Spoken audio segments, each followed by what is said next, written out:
Fala galera do Física E, beleza? Eu tô aqui com mais um vídeo sobre a Olimpíada Nacional de Ciências, as questões de astronomia, e dessa vez no vídeo de hoje eu estou trazendo as questões que caem para o primeiro ano, né, com a temática de astronomia para o primeiro ano, na primeira fase da Olimpíada. Tá? Então são questões que começaram a cair só na prova de 2019, do ano passado, e vão cair de novo nessa prova de 2020, tá? Então vamos lá resolver elas, as questões de primeira fase do primeiro ano, que os alunos que vão fazer esse ano são alunos do segundo ano do ensino médio, devido à pandemia, né? Os conteúdos não foram dados, né, para os alunos na escola, né? Teve vários empecilhos aí, né? Teve gente que teve gente que não teve aula, teve gente que ainda nem começou. Então a Olimpíada resolveu cobrar conteúdos que você aprendeu no ano passado, né? Então o pessoal do segundo ano aprendeu no primeiro ano as coisas que vão ser cobradas aqui nessa fase da Olimpíada, tá? Então, ó, já vou deixar uma dica, se você não viu os outros vídeos, né, no canal, veja, tá? Então, os conteúdos que eu ensinei nos outros vídeos sobre lei da gravitação universal, por exemplo, que é dessa primeira pergunta, tem vídeos no canal, é só ir lá procurar na playlist da OBA, que é a Olimpíada Brasileira de Astronomia, você vai ter lá esse conteúdo explicado para você entender melhor o que é a questão, o que a questão tá sendo cobrada, tá? Então aqui eu vou ler só e resolver, vamos lá. Questão B, o nível B é sempre questões do primeiro ano, tá? Então B2 foi a segunda questão dessa fase no ano passado. Do mesmo jeito que a Terra possui um satélite natural, a Lua, e Júpiter possui mais de 60 luas, os asteroides podem ter satélites naturais, né? Então eles também podem ter, né? Depende da massa que ele tiver. Se for muito grande, ele consegue segurar um satélite natural menor, tá? Então, em 1993 foi descoberto o primeiro asteroide que possui a sua própria Lua. Esta Lua, de pouco mais de 1 km de diâmetro, ganhou o nome de Dactyl. E ela é o satélite natural do asteroide 243 Ida, tá? Que fica no cinturão de asteroides, né? Então, esse cinturão ele está entre as órbitas de Marte e Júpiter. Tem outros asteroides bem grandes, né? Que um é chamado de planeta anão, que é Ceres, que é o maior dos asteroides do cinturão de asteroides. A imagem a seguir, obtida pela sonda Galileu da NASA, mostra o asteroide 243 Ida com sua pequena lua Dactyl à direita dele, né? Então tá aí a foto do asteroide com a luazinha dele. Se por algum motivo a distância entre o asteroide e a sua Dactyl dobrar, ou seja, eu aumentei a distância, a força gravitacional exercida mutualmente será. Se vocês lembrarem, né, a equação da gravitação é força, né, gravitacional igual constante gravitacional vezes a massa do primeiro, né, a massa do asteroide, vezes a massa da Lua dividido pela distância ao quadrado. Então, como é dividido, quanto maior for a distância, menor é a força. E como ele dobrou a distância, quer dizer que ele dividiu por 4 a força, tá?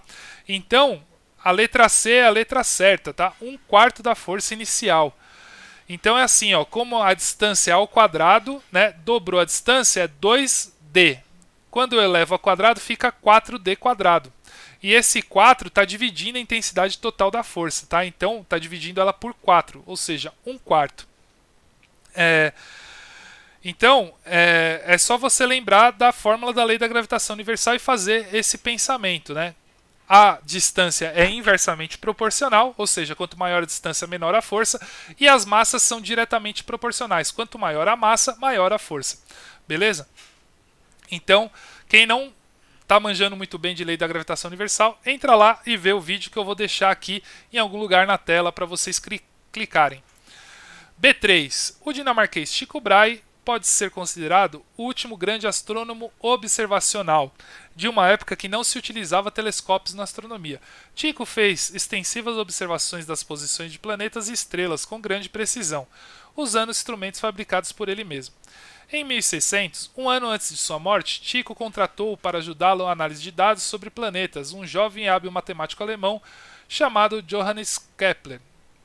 Foi graças à excelente qualidade das observações de Tycho, colhidas durante 20 anos, que Kepler conseguiu deduzir suas famosas leis do movimento planetário. O cálculo de quanto tempo leva um planeta para orbitar o Sol está relacionado com quais leis de Kepler. Então aí você tem que saber as leis de Kepler. Né? A primeira lei de Kepler fala que todo planeta tem uma órbita elíptica em torno do Sol e o Sol está localizado em um dos focos. A segunda lei fala que em tempos iguais o satélite ele varre áreas iguais, né? O planeta varre áreas iguais, então a velocidade areolar é a mesma. A terceira lei é uma relação entre período e distância, né? Quanto maior a distância, maior o período, e uma relação não direta, assim, o quadrado do período é igual ao cubo da distância, né? Do semi-eixo maior. E a quarta lei, eu nem sabia que tinha, tá aí na alternativa, mas eu só conheço 3 leis de Kepler, não tem a quarta, tá? A tendência inercial. Quem fala dessas leis da inércia é Newton, não Kepler, tá? Então vamos lá. Quando eu quero saber de tempo, a única que fala é a terceira lei da distância planetária, então é letra C, tá? Se você não sabe de leis de Kepler, tem um vídeo meu da OBA só de leis de Kepler, é só ir lá e se informar mais sobre leis de Kepler, beleza? É um conteúdo que caiu ano passado na Olimpíada Nacional de Ciências. O berço da maioria dos diversos elementos químicos naturais ocorre nas estrelas. Quando uma estrela explode na formação de uma supernova, completa o processo de nucleossíntese espalhando os núcleos atômicos produzidos pelo universo, em forma de poeira cósmica. Sobre esse processo e a evolução do universo, determine a proposição correta. Então ele está falando assim, ó. A estrela, ela vai ficando velha, ela vai produzindo, né, a fusão nuclear, ela vai gerando átomos mais pesados, tá? Se você não conhece sobre isso, né, formação dos elementos químicos nas estrelas, tem um vídeo super legal do IAG da USP.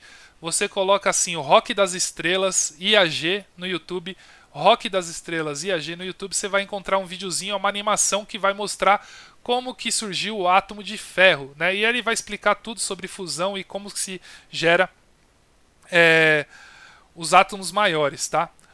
Como faz para a ligação entre o valor da força gravitacional e estar peso ou escapar de uma órbita? Ah, isso é mais complicado, Shrek, eu já explico depois. Deixa eu terminar aqui. O vídeo eu dou uma explicada.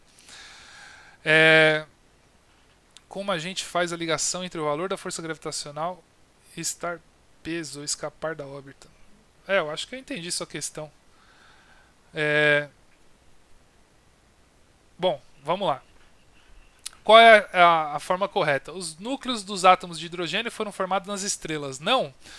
Os núcleos não são formados nas estrelas, eles foram formados no Big Bang, né? Um pouco depois do Big Bang começou a se formar as partículas, né? Os prótons e os elétrons, eles começaram a orbitar um em torno do outro e aí se formou os primeiros átomos de hidrogênio, tá? Então foi nos primórdios do universo, não foi dentro das estrelas, letra A tá errada. A minoria dos núcleos átomos de nosso corpo um dia foi por eles. Não, a maioria, né? Nosso corpo é formado por, na maior parte, carbono, né? E oxigênio e hidrogênio. Então a maior parte veio de poeira de estrela, tá? Todos eles.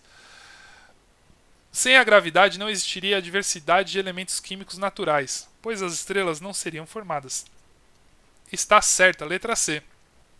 Se não fosse a gravidade em juntar essas partículas e apertar elas no núcleo da estrela e gerar fusão entre elas, né, elas se juntarem em núcleos mais pesados, a gente não teria esses elementos químicos que a gente tem hoje. Para formar o núcleo de oxigênio, elemento fundamental para a vida, são necessários fundir 16 núcleos de hidrogênio em alguma estrela. Isso aí está errado, né? Se eu não estou enganado, a massa atômica do oxigênio é 16 ou é 8, não sei. Mas acho que são necessários mais núcleos, tá? Para gerar o oxigênio. Então daí teria que olhar a tabela periódica, ver qual o número atômico, né, do oxigênio, para saber quanto que precisaria. Mas por causa dos nêutrons, né, também tem que ter um número de núcleos um pouco maior, né, do que o número necessário, já que vai perdendo uma parte da energia e tal, tem os elétrons também. Então teria que ter um número maior, tá? Então é a letra C, tá? Beleza. B10. A luz que provém dos astros até chegar ao observador da Terra, quando entra na atmosfera, passa de camadas de ar de cada vez mais densas, em um meio menos refrigerante para um meio mais refrigerante, desviando a sua direção inicial. Por isso, vemos um astro em uma posição aparente diferente da posição real, quando observamos da superfície terrestre. Esse fenômeno óptico é chamado de refração atmosférica e, no caso do Sol, próximo ao horizonte, este fenômeno faz com que nós vejamos mais alto do que realmente ele está. A imagem a seguir ilustra fora de escala este efeito, né? Então quer dizer assim, ó, a linha do horizonte está aqui, o Sol já baixou, mas eu continuo vendo ele, né? Por causa do desvio da luz dele na atmosfera, por causa da refração, tá? E então, qual é a alternativa incorreta, tá? Então, qual dessas aí está errada? O Sol parece nascer um pouco antes do que ele realmente o faz. Tá certo, né? O Sol está um pouco abaixo do horizonte, mas a luz dele já está sendo refratada na direção da minha visada, né? E aí eu consigo ver ele um pouco antes. O Sol parece se pôr um pouco depois do que ele realmente faz. Também está certo. O Sol já baixou do horizonte, ele já se pôs, mas eu ainda continuo vendo a luz dele por causa da refração. Nas regiões polares, em certas épocas do ano, é possível ver o Sol à meia-noite. Então, tá certo, mas não é por conta da refração, é por causa da posição do eixo terrestre, né, em relação à translação terrestre. Então a letra C está errada, tá? É a resposta certa. O mesmo fenômeno acontece com a Lua e com as estrelas. Isso, todos os astros, né, são desviados, a luz é desviada por causa da atmosfera. B15, né? A questão 15 é a última questão, tá, do primeiro ano que caiu. E é uma questão que eu já resolvi no vídeo que eu resolvi as questões para o segundo ano, que também são as questões do terceiro ano do ensino médio na Olimpíada de 2020, tá? Então é assim, na imagem vemos o esquema fora de escala da órbita da Terra ao redor do Sol e a projeção desse na esfera celeste. O Sol nos parece percorrer ao longo do ano uma linha imaginária conhecida por eclíptica, e a faixa vai do 8º grau ao norte ao 8º grau ao sul da eclíptica. É a chamada faixa zodiacal, onde encontram as constelações do zodíaco, né? São 13 constelações, como vocês podem ver aí. Essa faixa também passar a Lua, vemos também passar a Lua e os planetas, tá? De acordo com o texto e a figura, podemos afirmar que, como a Terra gira em torno do seu eixo, podemos ver sempre todas as constelações do zodíaco durante todo o ano, né? Então, ele está falando assim, ó, como a Terra gira em torno do seu eixo, ou seja, é o dia e a noite, a gente pode ver todas as constelações do zodíaco durante todo o ano. Não, a gente não pode ver durante todo o ano, em épocas específicas. Por exemplo, na figura aqui, ó, o Sol ele está na constelação de Gêmeos. Gêmeos não vai estar aparecendo para a gente, porque a luz do Sol faz com que essas estrelas aqui dessa constelação não sejam visíveis durante o dia, né? E elas vão estar junto com o Sol, ou seja, elas vão estar no céu ao longo do dia. Então a gente não pode ver todas as constelações, a gente consegue ver as constelações que estão no lado oposto, né, do Sol. Quem vai aqui, ó, nessa figura vai mais ou menos aqui de Peixes até Virgem. Essas constelações a gente consegue ver no céu noturno. Todas as outras elas vão estar no céu diurno, então a gente não vai conseguir ver. Durante o ano podemos ver à noite apenas as constelações que estão do lado oposto do Sol. Acabei de dar essa informação, é a letra B, correta. Durante o ano podemos ver à noite apenas as constelações que estão desse lado aqui, ó, do lado oposto ao Sol, né? Então a posição aparente do Sol. A Lua nunca passa perto da constelação de Escorpião. Está errado. A Lua passa também nessas constelações do zodíaco, tá? A posição da Lua vai passando também ao longo do ano e do mês também, né? Existe um determinado dia do ano em que podemos ver a constelação de Leão, que é essa constelação aqui, ó, e a constelação de Aquário, juntas no céu à noite. Como elas estão uma do lado e outra do outro, o Sol vai estar em uma delas, né? Então não é possível que isso ocorra, né? Enquanto uma está se pondo, a outra está nascendo, tá? Elas estão em lados opostos, então não é possível que em uma noite eu consiga ver as duas. Beleza? Então a letra B. Com isso acabam as questões de astronomia da primeira fase que caem para o primeiro ano do ensino médio, que quem vai fazer esse ano são os alunos do segundo ano do ensino médio, tá?